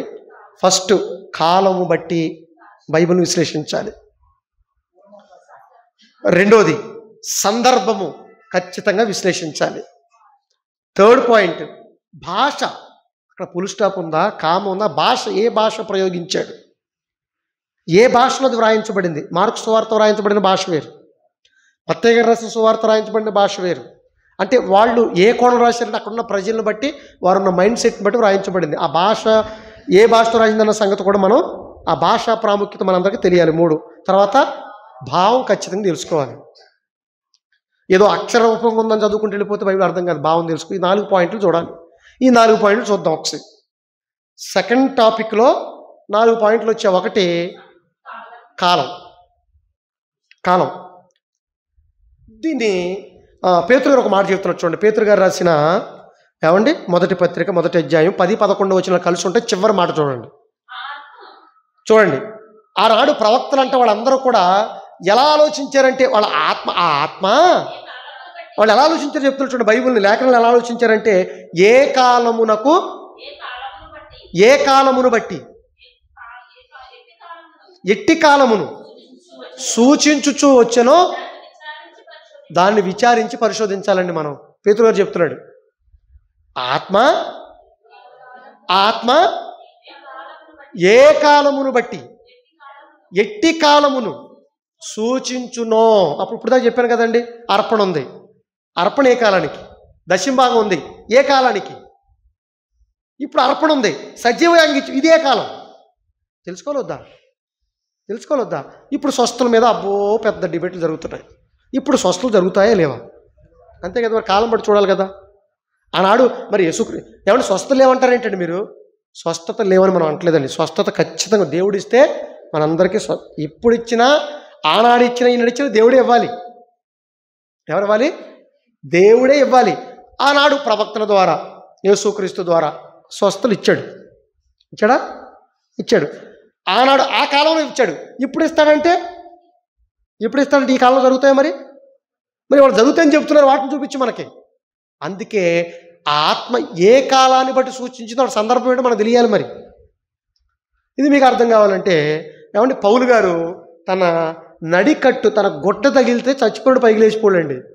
ఇవాళ మనకు కనపడలేదు. చచ్చిపోయిన బతికించేవాడు కనపడరు, కళ్ళు కళ్ళు ఇచ్చేవాడు కనపడడం, ఏదో లోపట ఆ బాధలో లోపట ఈ బాధలు చెప్పేవాళ్ళే కానీ, ఏమన్నా ట్రిక్స్ ఉపయోగించేవాళ్ళే కానీ. ఆనాడు ఇప్పుడు అరుపులు కేకలు ఆనాడు లేవు. లేకపోతే 4 వారాలు రా, 5 వారాలు, 6 వారాలు రా కాదు. యేసుక్రీస్తు ఒక మాట చెప్తే చాలు, అసలు అక్కడ రావక్కర్లా, ఎక్కడ ఉన్నాను కూడా చచ్చిపోయిన కూడా లేపాడు యేసుక్రీస్తు. అది స్వస్థత అంటే. పౌలు గారు కూడా అలాగే చేశాడు. తన నడుచుకుంటే తన గొడ్డ తగిలితే చచ్చిపోయిన లేచిపోడట. అది స్వస్థత అంటే. మరి ఒక సందర్భంలో ఎపఫ్రోదీతుకి, ఎవరికి? ఎపఫ్రోదీతుకి రోగం వచ్చిందా? మరి ఈయన గుడ్డ తగిలితే లేచిపోయే మనుషులు, మరి ఎపఫ్రోదీతుకి ఈయన గుడ్డ అంటించవచ్చుగా. ఎపఫ్రోదీతు రోగి అయి ఉన్నాడు, మిమ్మల్ని చూడాలని అపేక్షించున్నాడు, నా తోటి యోధుడు, మామూలు వ్యక్తి కాదు, దేవుడు కోసం అవసరమైతే ప్రాణం పెట్టేంత యోధుడు. పాపం అతనికి రోగం వచ్చి ఒంట్లో బాగుండక అక్కడ ఉండిపోయాడని చెప్తాడు. ఎక్కడ ఉంటుంది ఇదంతా? ఏం మాట్లాడలేదేంటి? పాత స్టూడెంట్స్ ఉన్నారు కదా. ఎక్కడ ఉంటుంది ఇదంతా? పిలిపిలికి రాసిన పత్రిక చూడండి ఒకసారి. 2వ అధ్యాయము 25వ వచనం. మరియు నా సహోదరుడు, నా జత పనివాడు. ఏంటి? ఎవరో తెలియని వాళ్ళకి గుడ్డ తగిలితే లేచిపోవాలి. ఎవరంట? తోటి పనివాడు, నా సహోదరుడు, నా తోటి యోధుడు ఎపఫ్రోదీతు, దేవుడి కోసం ప్రాణం పెట్టేంత. ఏమండి వాళ్ళు ఇలా అంటున్నారండి, దేవుడి కోసం మేము బతుకుతున్నాం కాబట్టి దేవుడు మాకు వరాలు ఇచ్చారని మాట్లాడుతున్నారు కదా. ఎపఫ్రోదీతు ఎలా అంటాడు? దేవుడి కోసం అవసరమైతే ప్రాణాన్ని కూడా విడిచిపెట్టేంత యోధుడు ఆయన. అదంతా చదివితే మీకు అర్థమవుతుంది ఆయన ఎంత గొప్పడు. అట్లాంటోడు రోగం వచ్చిందంట చూడు. అట్లాంటి రోగం వస్తే వెంటనే అసలు అట్లాంటి రోగం రావచ్చా? రోగమే రాకూడదు. ముందు మనం అనుకున్న భావాన్ని బట్టి ఆలోచిస్తే, వీళ్ళు అనుకున్న భావాన్ని బట్టి చూస్తే ఇప్పుడు లాజర్ గురించి చెప్పాడు. లాజర్ గారికి రోగం రావచ్చా? లాజర్ గారు బతికున్నంత కాలం పాపం పొళ్ళు, ఆ కుక్కలు నాకేవి, రకరకాల బాధ అయింది. ఏ రోజు స్వస్థ గురించి అడగలేదు. ఆయన కూడా దేవుడు ఎప్పుడు కూడా స్వస్థత చేయలేదు, ఏ భక్తుడు చేయలేదు. చేశారండి? చేయలేదు. ఎందుకు చేయలేదు? ఆ స్వస్థ గురించి ఎందుకు అడగలేదు ఆయన? అర్థమైందండి మీకు? ఇది మనం ఒక విచక్షణ జ్ఞానంతో బైబిల్ని చదవాలి, ధ్యానిస్తే ఇవన్నీ కూడా మనకు అర్థమవుతాయి. అతనికి రోగి ఉంటే బాగు చేయకుండా అక్కడ వదిలిపెట్టి వచ్చానంటే ఏంటి పౌలు గారు? ఇంకొక ఆయన ఉన్నాడు, ఎవరో తిమోతి గారు ఉన్నాడు. తిమోతి పత్రికలో తిమోతి గారికి కూడా బాగా రోగం వస్తుంది. త్రోఫీమ్ గారు కాదు, త్రోఫీమ్ సందర్భం ఎంత?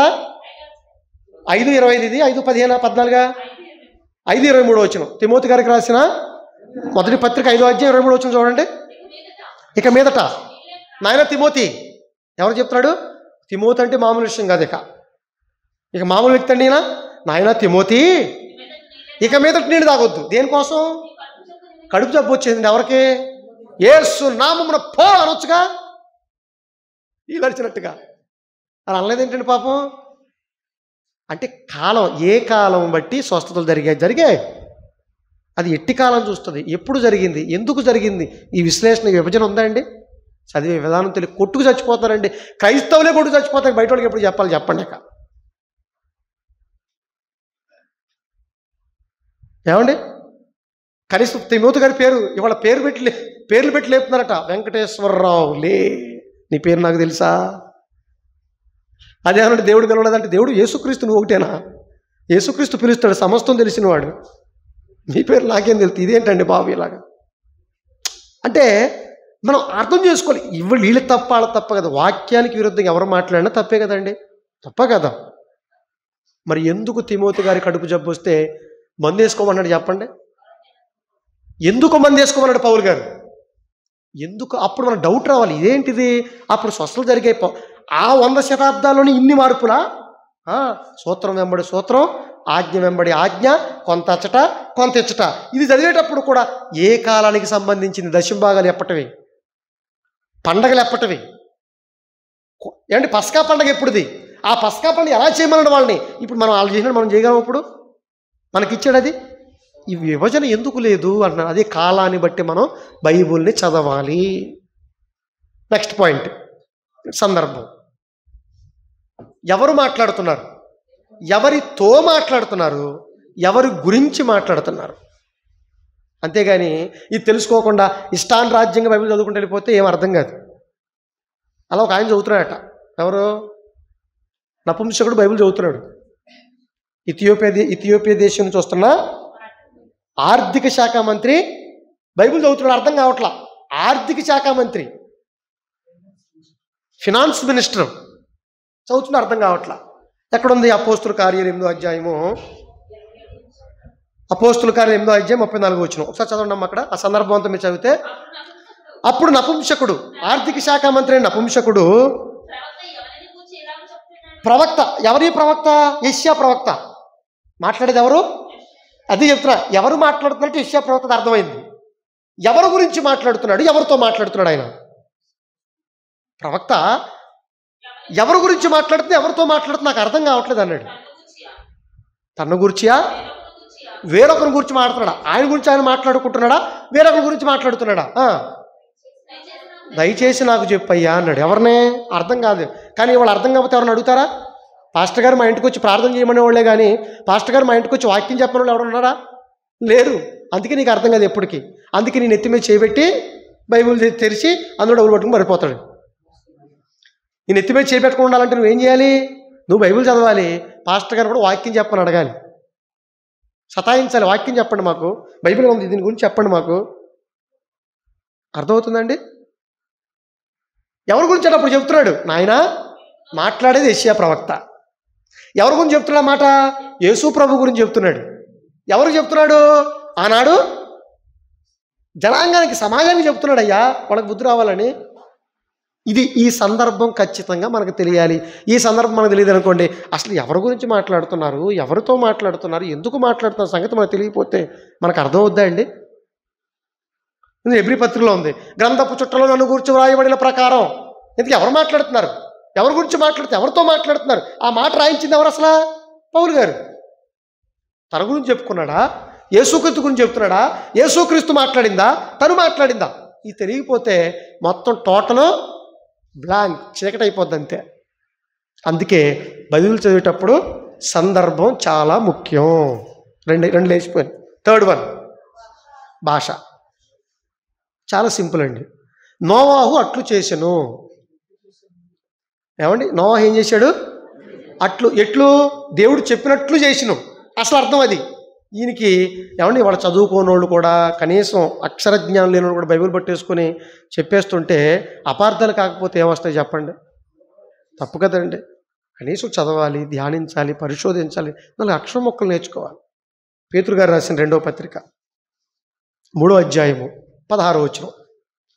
పేతురు గారు రాసిన 2వ పత్రిక 3వ అధ్యాయం 16వ వచనం ఏం చెప్తున్నారు చూడండి ఒకసారి. వీటిని గూర్చి తన పత్రికలన్నిటిలోనూ బోధించుచున్నాడు. తన పత్రికలన్నిటిలోనూ బోధించుచున్నాడు. తన పత్రికలన్నిటిలోనూ బోధించున్నాడు. అయితే పౌలు గారు తన పత్రికలన్నిటిలో చెప్తున్నాడు ఏమని? అయితే వాటిలో కొన్ని సంగతులు గ్రహించుట ఎవరికండి? పేతురు గారికే పౌలు గారు రాసిన సంగతులు కష్టంగా ఉన్నాయట. ఎవరికి కష్టం కాదు. బైబిల్ చెప్పటం అంటే, బైబిల్ బోధించడం అంటే అసలు ఎవరికి కష్టం కాదు. అన్నిటికంటే ఏది ఈజీ అంటే బైబిల్ ఈజీ అయిపోయింది. అందరికంటే తొందరగా ఎవరిని బురిడి కొట్టించవచ్చు అంటే బైబిల్ పట్టుకున్న వాళ్ళని బురిడి కొట్టించవచ్చు, బైబిల్ పట్టుకుని అందరిని కూడా పిలిగంతి రేపించవచ్చు. భలే మారిపోయారండి. వీటిలో కొన్ని సంగతులు గ్రహించడం కష్టమైపోయినాయి. వీటిని విద్యావిహీనులు, దేవుళ్ళలో స్థిరత్వం లేని వాళ్ళు, విద్య లేని వాళ్ళు, దేవుళ్ళలో స్థిరత్వం లేని వాళ్ళు తక్కిన లేఖనములు అపార్థం చేసుకున్నట్లు తమ స్వకీయ నాశనం కొరకు అపార్థం చేసుకుంటారని చెప్పాడు. చూడండి, తమ స్వకీయ నాశనం కోసం అపార్థం చేసుకుంటున్నారు. చూడండి, అంటే కళ్ళ ముందు జరిగే ఈ తాత్కాలికంగా బ్రతుకుతున్న ఈ శరీర సంబంధమైన మేలునే చూస్తున్నారు. కానీ ఇలాంటి తప్పుడు బోధ చేస్తే, జనాల్ని మోసం చేస్తే, అన్యాయం చేస్తే ఈ ఆత్మ ఎక్కడికి వెళ్ళిపోతుందన్న సంగతి వాళ్ళకి అర్థమైతే తప్పు మాట్లాడతారండి, మోసం చేస్తారండి, అన్యాయం చేస్తారండి. దేవుడు మాట చెప్పేటప్పుడు ఒళ్ళు దగ్గర పెట్టుకుని బోధిస్తారు. ఒళ్ళు దగ్గర పెట్టుకుని ఒక మాట మాట్లాడాలంటే భయం లేదండి. వాళ్ళ ఎవరికి నచ్చిన బోధన చేసుకుంటూ వెళ్ళిపోతున్నాడు అంతే. భయమా భక్తా? ఈ మాట కరెక్టా కదని 1కి 10 సార్లు మనం పరిశోధించుకుని సమాజంలో ఒక మాట చెప్పాలి. ఎందుకంటే మనుష్య కుమారుడికి వ్యతిరేకంగా మాట్లాడినా పర్లేదు, కానీ పరిశుద్ధాత్మ దేవునికి వ్యతిరేకంగా మాట్లాడే వాడికి ఈ యుగమందైనను రాబోయే యుగమందైనను క్షమాపణ లేనే లేదన్నప్పుడు నిజంగా ఆ మాటలు సీరియస్గా తీసుకుంటే ఈరోజు అనేకులు బోధకులు కాకుండానే ఉండేవాళ్ళు. బోధకులైన మీకు మరి కఠినమైన తీర్పు అన్నాడు. ఒళ్ళు దగ్గర పెట్టుకుని బైబిల్ చదవాలి, బోధించాలి. తప్పు బోధిస్తే ఏమవుద్దో తెలుసా? నువ్వు పోతావు, గుడ్డివాడికి దారి చూపిస్తే ఏమవుద్ది? ఇద్దరు గుంట్లో పడతారు. అంతే కదా, అవునా కదా? కాబట్టి భాష చాలా ముఖ్యం, గుర్తుపెట్టుకోండి. ఇది ఫుల్ స్టాపా? ఎక్కడ ఫుల్ స్టాప్ ఉంది, ఎక్కడ కామా ఉంది, దాన్ని అర్థం చేసుకోవడానికి ప్రయత్నించి. ఎవరో చెప్పారట, బోధించువానికి ఉపదేశించువానికి మంచి పదార్థాలన్నింటిలో కూడా భాగం ఇవ్వాలి. ఉందన్నమాట బైబిల్లో. గల్తీ పత్రికలో తర్వాత చదువుకున్న 6వ అధ్యాయం 6వ వచనం అనుకుంటున్నాను నేను. 6:6లో ఉంటుంది. ఇప్పుడు ఈ భాషాభావం లేనివాడు కిందోళ్ళకి తెలియదు, వీడికి తెలియదు. ఏమంటాడు? మంచి పదార్థాలు అంటే ఏ పదార్థాలు? దశమ భాగం. ఇది మంచి పదార్థం, దశమ భాగం తీసుకురా అంటాడు. తినే పదార్థాలు తొలిగుడ్డ, తొలి కూరగాయ, పుట్టకుక్కల, బాల, లేకపోతే ఇంకోట తీసుకురా. ఎలా ఉంది చూసారా? అసలు మంచి పదార్థం అంటే ఏంటి? భాష తెలియాలి, పరిశీలించాలి. మంచి పదార్థం అంటే దేవుడు చెప్పిన మంచి పదార్థం సందర్భం ఇంకోసారి మాట్లాడదు. వాక్యం. నీ వాక్యాన్ని నేను భుజించి తినయ్యా అంటాడు. ఇర్మియా గారు నేను భుజించానంటాడు. హెజ్కేల్ నేను భుజించానంటాడు. నా కడుపు నిండిపోయింది నీ వాక్యంతో అంటాడు. మీకు తెలియని ఆహారం నాకుందంటాడు యేసుక్రీస్తు వారు, జీవాహారం.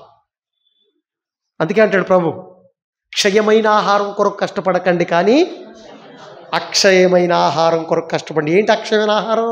ఏంటి ఆ మంచి పదార్థం? దేవుని వాక్యం. ఇప్పుడు భాష తెలియనోడు చదువుకున్నప్పుడు ఆ మాట చూపించి జనాల్ని పురుడు కొట్టిస్తున్నాడు, తనను తాను కూడా మోసం చేసుకుంటున్నాడు అర్థం కాక. కింద ఫుట్ నోట్లో ఉంటుంది మంచి పదార్థం, అక్కడే ఉంటుంది. అసలు అర్థం చేసుకుంటే వాక్యోపదేశం పొందువాడు సమస్త సద్విషయాల్లో, సత్ అంటే వాక్య విషయాలలో అని అర్థం. సద్ అంటే సత్తే, సత్వాక్యం.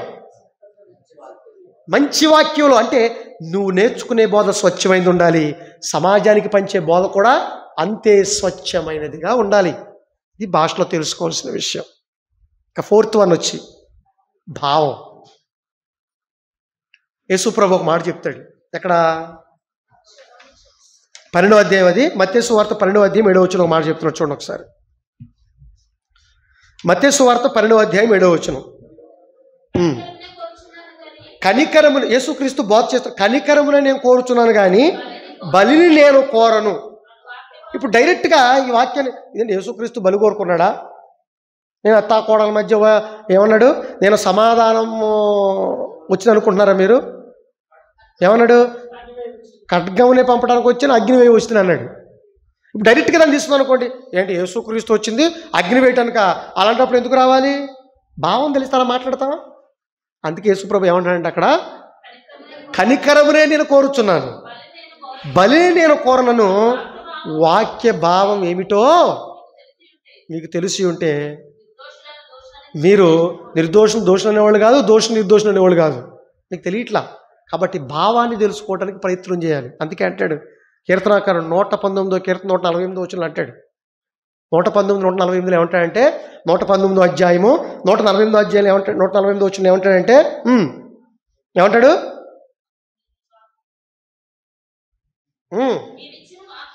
నీవిచ్చిన వాక్యమును నేను ధ్యానించుటకై. కాదే, 119వ అధ్యాయం 148వ వచనం కదా. చదవండి అది మరి. 119వ అధ్యాయం 148వ వచనం, 119 119 119 148వ వచనం. పెద్ద అధ్యాయం అది, బైబుల్ అతి పెద్ద అధ్యాయం అది. కాదే, రైట్ 160 అండి, క్షమించండి, 160, 148 కాదు, 160. నీ వాక్య సారాంశమే సత్యము. ఏది సత్యం? సారం అంటే భావం, అందులో ఎస్సెన్స్ ఉంటుంది చూడండి, మోరల్. ఇప్పుడు ఈ పాఠం అంతిన తర్వాత ఒక మోరల్ మీకు అర్థం అవ్వాలి. ఏంటది? బైబిల్ ఎలా చదవాలి, ఎందుకు చదవాలి అనేది మోరల్ అర్థమైపోవాలి. ఇప్పుడు ఈ వాక్య భావం ఏంటి, యేసుక్రీస్తు చెబుతున్న విషయాల్లో భావం ఏంటి గ్రహించాలి. ఇలా గ్రహించక రకరకాల అపార్థాలు. అందుకనే ఆ ఎన్వి బ్రహ్మం కానివ్వండి, రావుపూడి వెంకటాద్రి కానివ్వండి, ఎన్నో పుస్తకాలు రాసి సమాజం మీదకు వదిలిపెట్టేశారు.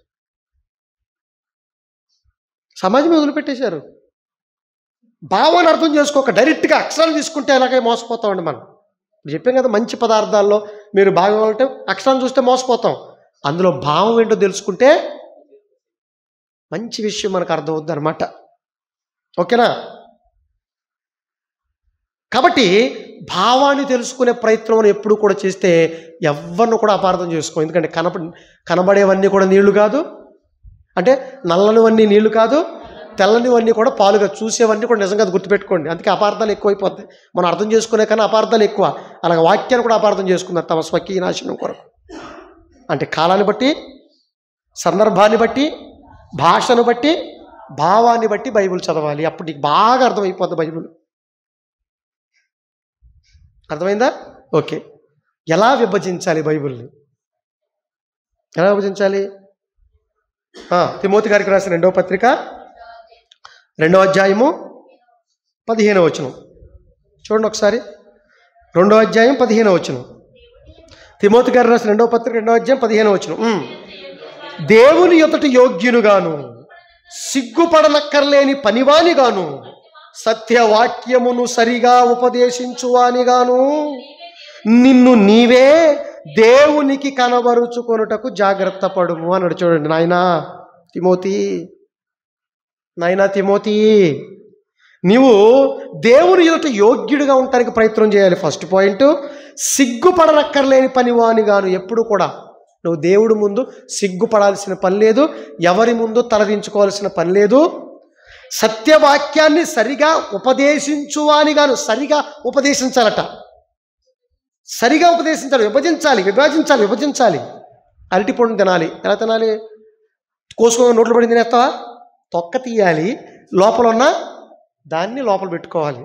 కొబ్బరికాయ దొరికింది, కొబ్బరి చెప్ప దొరికితే ఏం చేస్తుంది? అటు ఇటు కొడుతుంది. అలా కాదు, మనం ఏం చేయాలి? దాన్ని పీచు తీయాలి, దాన్ని నున్నగా చేయాలి, దాన్ని చక్కగా మజ్జిగ పగలగొట్టాలి, నీళ్ళం తాగాలి, కొబ్బరిని తీయాలి, నౌజును చేసుకోవాలి, అవసరమైతే కొబ్బరి చట్నీ చేసుకోవాలి. ఇది విభజన. ఏ పండును ఎలా తినాలో తెలుసు, దేని తొక్క ఎలా తీయాలో తెలుసు, దేన్ని ఎలా మింగాలో తెలుసు. కానీ వాక్యాన్ని ఎలా విభజించాలో అందుకే అపార్థం అయిపోయింది. ప్రపంచంలో అరటిపండు ఏమండి, ఇండియాలో తినేవాడు ఎట తింటాడు? తొక్క తీసే తింటాడు. అమెరికాలో తినేవాడు తొక్క తీసే తింటాడు. అవునా కదా చెప్పండి? కొబ్బరికాయని ఎక్కడున్నవాడు పీచు తీసుకునే తినాలి, అక్కడోడు పీచు తీసుకునే తినాలి. అవునా కదా? మరి ప్రొటెస్టెంట్ బైబిల్ పట్టుకున్న ఇండియన్ను ఒకే రకంగా బైబిల్ విభజించాలి, అమెరికా వాడు ఒకే రకంగా బైబిల్ విభజించాలి. తిండి విషయంలో ఉన్న తెలివి జ్ఞానం వాక్య విషయంలో లేదంటే అందుకే అపార్థం అయిపోయింది.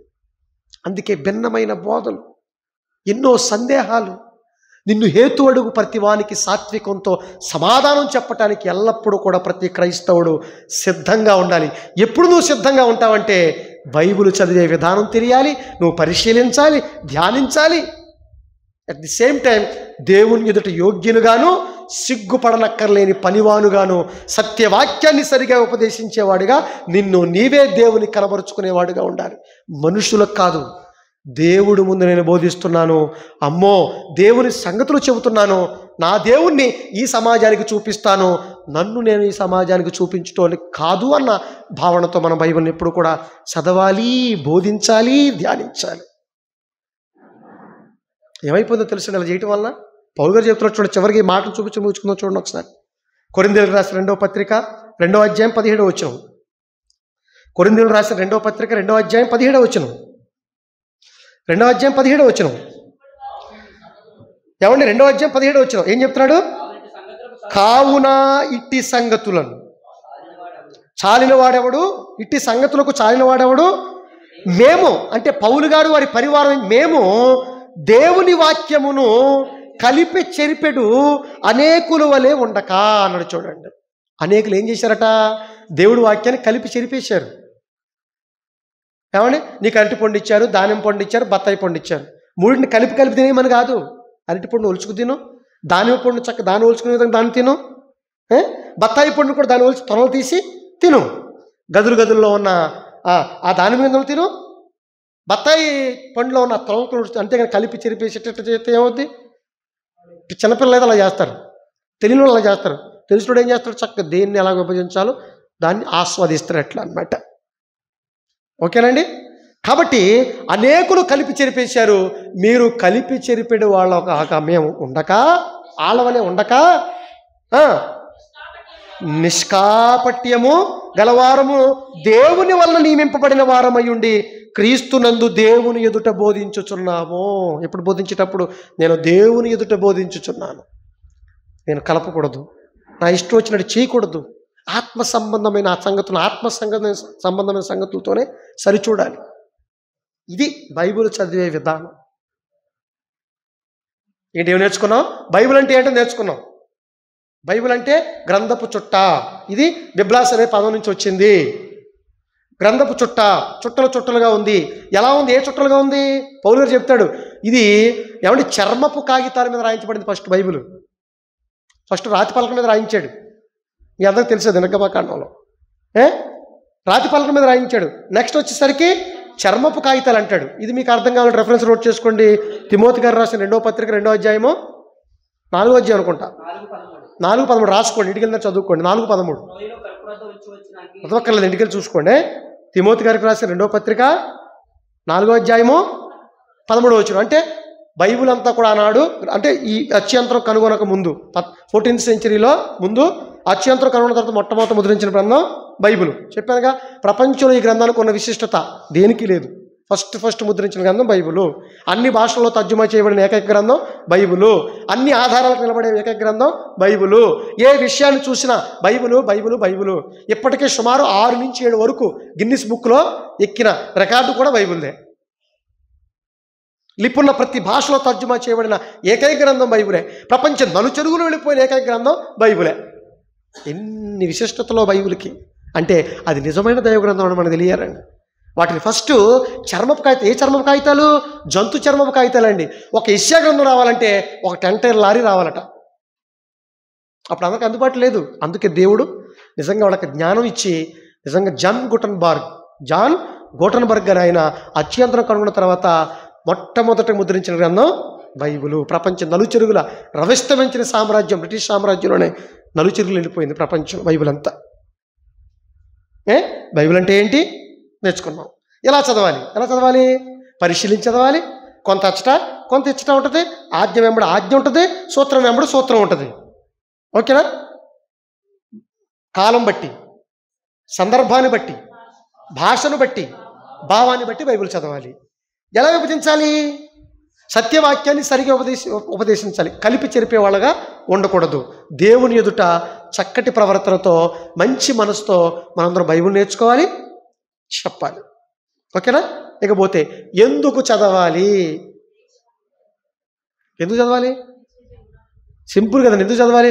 అసలు దేవుడు అర్థం కావాలన్నా, నీ గురించి అర్థం కావాలన్నా, ఏ విషయం మనకు కావాలన్నా బైబిల్ చదివితేనే కదండి.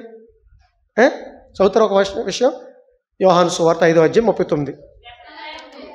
యోహాను సువార్త 5:39 లేఖనముల యందు మీకు నిత్య జీవము కలదని. 5:39 యోహాను సువార్త 5:39 లేఖనముల యందు మీకు నిత్య జీవము కలదని తలంచుచు వాటిని పరిశోధించండి. అంటే నీకు నిత్య జీవం రావాలంటే లేఖనాలు పరిశోధించాలి ఒకటి, అంటే బైబిల్ పరిశోధించాలి ఒకటి. తర్వాత ఇంకో పాయింట్ చెప్తున్నారు చూడండి. ఇంకో పాయింట్ అంటే యేసుక్రీస్తు గురించి కానీ దేవుని గురించి కానీ సాక్ష్యం ఇచ్చేదేంటి? బైబిలే. అంటే దేవుడి గురించి నీకు అర్థం కావాలన్నా, క్రీస్తు గురించి నీకు అర్థం కావాలన్నా, ఏ విషయం గురించి నీకు అర్థం కావాలన్నా, ఏ విషయం నీకు తెలియాలన్నా, నీ ఆత్మ గురించి నీకు తెలియాలన్నా, నువ్వు నిత్య జీవం వెళ్ళాలన్నా ఏం చేయాలి? బైబిల్ని చదవాలి. బైబిల్ ఎలా చదవాలి నేర్చుకున్నావు, ఎందుకు చదవాలి నేర్చుకున్నావు. అర్థమైనయా? అర్థం కాకపోతే ప్రశ్నలు అడగండి, నేను చెప్పడానికి సిద్ధంగా ఉన్నాను. ఈ రెఫరెన్స్ ఇంటికి వెళ్ళిన తర్వాత ఒకసారి చూడండి. చాలా చాలా ఇంపార్టెంట్ అయిన పాఠం అండి. చాలా చాలా ఇంపార్టెంట్ పాఠం అండి. చాలా చాలా షార్ట్ చేసి మీకు చెప్పాను. ఇంకా సందేహాలు ఉంటే చెప్పడానికి ప్రయత్నం చేస్తాను. కళ్ళు మూసుకొని ప్రార్థన చేసుకుందాం. దయగలిగిన ప్రేమ కలిగిన మా తండ్రి, మీకు వందనాలు నాయనా. ఇదిగో తండ్రి, మీ పిల్లలతో కొన్ని విశేషమైన సంగతులు పంచుకున్నాం తండ్రి. నిజంగా మీ గ్రంథాన్ని ఎలా చదవాలి, ఎందుకు చదవాలన్న విషయాలను చాలా కూలంకుషంగా నేర్చుకున్నాం కన్నా తండ్రి. ఈ విషయం తెలియక ప్రపంచంలో అందరూ కూడా మీ గ్రంథాన్ని అపార్థం చేసుకుంటున్నారు. ఛాందస్వాదులు ఉన్నారు. మీ గ్రంథాన్ని పట్టుకున్న క్రైస్తవులు కూడా ఈరోజున బైబిల్ గ్రంథాన్ని మరి అపార్థం చేసుకోవటం చాలా బాధాకరం తండ్రి. నిజంగా ఈ తరంలో మా కొరకు జయశైలి గారిని పుట్టించిన ఆయన ఇలాంటి విశేషమైన సంగతులు మాకు తెలియపరిచినందుకు మీకు వందనాలు. ఆయన ద్వారా మీ లేఖనాలు మాకు తెలియపరిచారు. ఆయన ద్వారా ఈ విశేషమైన సంగతులు మాకు అర్థం చేయించారు తండ్రి, మీకు వందనాలు. ఇంకా ఇలాంటి విషయాలు పట్టుకునే తండ్రి మేము ధ్యానించి పరిశోధించి ఎన్నో విశేషమైన సంగతులు మేము తెలుసుకుని తండ్రి మిమ్మల్ని సంతోషపరిచి మిమ్మల్ని గురించి బావుగా తెలుసుకుని ఒక ఉన్నతమైన పరిచర్య చేసే భాగ్యాన్ని మా అందరికి అనుగ్రహించండి. ఆత్మలు రక్షించే భాగ్యాన్ని మాకు ఇవ్వండి. మమ్మల్ని మేము రక్షించుకునే భాగ్యాన్ని మాకు అనుగ్రహించమని, మీ చిత్తానుసారమైన జీవితాన్ని మాకు అనుగ్రహించమని అర్థిస్తూ మీరే మహిమ ఘనత ప్రభావం ఆరోపించుకోమని అర్థిస్తూ వచ్చిన ప్రతి బిడ్డను మీరు జ్ఞాపకం చేసుకునే తండ్రి, ఈ విషయాలు అర్థం చేసుకునే విధంగా మంచి మనసుతో తండ్రి చక్కగా తండ్రి మిమ్మల్ని జ్ఞానం గురించి మిమ్మల్ని అడిగితే ఖచ్చితంగా మీరు జ్ఞానాన్ని ఇస్తారన్న సంగతి వారు తెలుసుకొని మంచిగా మంచి క్యారెక్టర్తో బ్రతకగలిగే ధన్యతను అందరికీ ప్రసాదించమని అర్థిస్తూ క్రీస్తు వారి పేరు ఈ ప్రార్థన మీకు సమర్పిస్తున్నాము తండ్రి. తండ్రి అయిన దేవుని ప్రేమ, కుమారుడైన యేసుక్రీస్తు వారి కృప, పరిశుద్ధాత్మ దేవుని సన్నిధి సహవాసము కూడి వచ్చిన మనకు సకల పరిశుద్ధులకు తోడయుండి నడిపించునుగాక.